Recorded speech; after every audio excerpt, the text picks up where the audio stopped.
Boleh nggak sih membaca Al-Quran itu dengan cepat? Kemudian ada beberapa tingkatan sih tempo dalam membaca Al-Quran.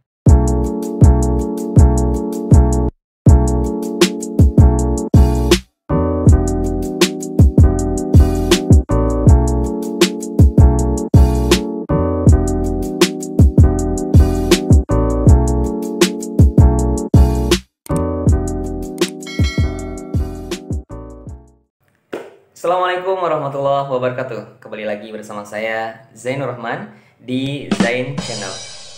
Apa kabar teman-teman semuanya? Mudah-mudahan semuanya dalam lindungan Allah Subhanahu wa Ta'ala. Baik, kali ini teman-teman sekalian, saya ingin membahas karena ada beberapa yang bertanya tentang boleh nggak sih membaca Al-Quran itu dengan cepat?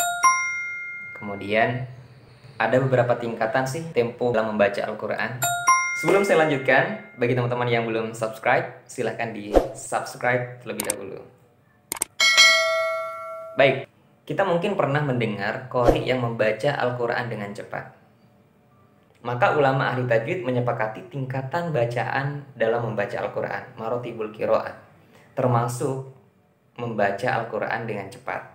Nah, sebelum saya bahas terlalu jauh, teman-teman perlu ketahui bahwa mempelajari ilmu tajwid itu memang fardu kifayah. Tapi membaca Al-Quran dengan tajwid itu adalah fardu ain atau wajib. Ya, saya ulangi, membaca Al-Quran dengan tajwid itu wajib. Jadi teman-teman silahkan yang masih belum belajar, kita harus sama-sama belajar, insya Allah. Baik, ada 4 tingkatan tempo dalam membaca Al-Quran. Yang pertama adalah at-tahqiq. Apa itu at-tahqiq? At-tahqiq secara bahasa adalah sampai pada hakikat. Kemudian secara istilah membaca Al-Quran dengan tempo yang lambat, kemudian suara yang jelas sambil benar-benar menyempurnakan serta menjaga hak dan mustahak hurufnya. Maksudnya adalah memberikan hak-hak baik kejelasan bacaan setiap huruf-hurufnya, panjang matnya, kesempurnaan harokatnya, maupun membaca Al-Quran dengan tenang, perlahan, secara hati-hati. Metode ini sangat cocok dan sangat relevan dalam proses pembelajaran Al-Quran, di mana guru bisa mengajarkan muridnya untuk menekankan kepada tahsin, memperbaiki bacaan Al-Quran, serta hukum-hukum tajwidnya. Contohnya seperti apa sih kalau bacaan at-tahqiq ini? Contohnya begini teman-teman. Bismillahirrahmanirrahim. Bismillahirrahmanirrahim. Alhamdulillahi Rabbil Alamin. Ar-Rahmanir-Rahim. Ini adalah salah satu contoh bacaan at-tahqiq. Jadi menekankan kepada setiap huruf-hurufnya, makharijul hurufnya dengan jelas. Yang kedua adalah tartil. Jadi tartil ini adalah bacaan yang lambat, kemudian sesuai dengan tajwid juga ya.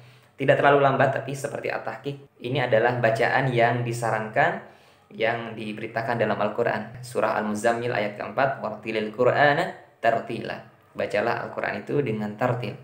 Nah, tartil ini teman-teman yang biasanya kita sering gunakan ketika kita menjadi imam atau kita sedang tilawah untuk mentadabburi maknanya juga. Maka teman-teman sekalian, saya sangat-sangat menyarankan kalau membaca Al-Quran, bacalah dengan tartil. Contohnya seperti apa? Bismillahirrahmanirrahim. Alhamdulillahi Rabbil Alamin. Ar-Rahmanir-Rahim. Maliki Yaumiddin. Iyyaka na'budu wa iyyaka nasta'in. nasta'in, dan seterusnya. Jadi bacaan tartil ini lebih cepat sedikit daripada at-tahqiq, tapi tidak terlalu cepat juga ya. Jadi pas. Setelah at-tahqiq kemudian tartil, maka yang selanjutnya adalah ada at-tadwir. Nah, apa itu at-tadwir? At-tadwir adalah secara bahasa maknanya pertengahan. Secara istilah maksudnya adalah membaca Al-Quran dengan tempo sedang, tidak terlalu cepat dan tidak terlalu lambat. Nah, teman-teman sekalian, bacaan dengan tempo ini biasanya digunakan dalam sholat 5 waktu. Contoh bacaan dengan tempo ini adalah bacaan Syekh Misyari Rasyid atau para masyayikh lain. At-tadwir ini lebih cepat sedikit daripada tartil ya. Misalnya kalau tadi saya mencontohkan di tartil, kalau di tadwir itu lebih cepat sedikit. Contohnya Alhamdulillahi Rabbil Alamin Ar-Rahmanir Rahim Maliki Yaumiddin Iyyaka na'budu wa iyyaka nasta'in. Something like that ya. Seperti itu. Simpel kan ya. Jadi kalau kita sudah tahu tempo-temponya, insya Allah teman-teman nanti juga bisa mempraktekannya. Baik, setelah at-tahqiq, kemudian tartil, at-tadwir, dan yang terakhir adalah hadad. Tingkatan yang keempat ini adalah tingkatan sekaligus saya menjawab apakah kita boleh membaca Al-Quran dengan cepat. Nah, jawabannya adalah di tempo yang keempat ini. Hadar ini membaca Al-Quran dengan tempo yang cepat, tapi tetap memperhatikan kaidah-kaidah hukum tajwid. Nah, bacaan cepat hadar ini biasanya juga digunakan oleh para hafiz Al-Quran, para penghafal Al-Quran untuk murojaah hafalannya dengan cepat. Misalnya 1 kali duduk kemudian dia murojaah 1 juz, 2 juz dan lain sebagainya. Dari keempat tingkatan tersebut, jumhur ulama berpendapat bahwa membaca dengan tartil adalah yang paling diutamakan. Sebagaimana tadi disebutkan, Allah berfirman dalam surah Muzammil ayat keempat, Waratilil Qur'ana tartila, dan bacalah Al-Quran dengan tartil ya, tidak terlalu cepat, kemudian tidak terlalu lambat. Yang penting teman-teman harus menghayati, mentadaburi maknanya. Karena seyogianya kita membaca Al-Quran tidak hanya membaca, tapi bisa membaca Al-Quran, juga bisa menghafalnya, mentadaburi, serta yang terakhir adalah mengamalkan isi kandungan Al-Quran.